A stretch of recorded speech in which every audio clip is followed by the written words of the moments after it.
ستاد مبارزه با کرونا ویروس روسیه خبر داد که روسیه از 2 ایون پروازهای منتظم با چند کشور از جمله با تاجیکستان و ازبکستان را افزایش می‌دهد. پروازهای منتظم در خط‌سیرهای مسکو دوشنبه و مسکو تاشکند در هفته یک مرتبه زیاد کرده شوند. به این طور به نوبت خود تاجیکستان و ازبکستان نیز می‌توانند شماره پروازهای منتظم از پایتخت‌های خود به شهر مسکو را در هفته یک پرواز را بیشتر کنند.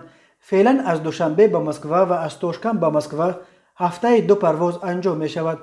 یک پرواز از جانب شرکت‌های روسیه و یک پروازی از جانب شرکت‌های تاجیکستان و ازبکستان.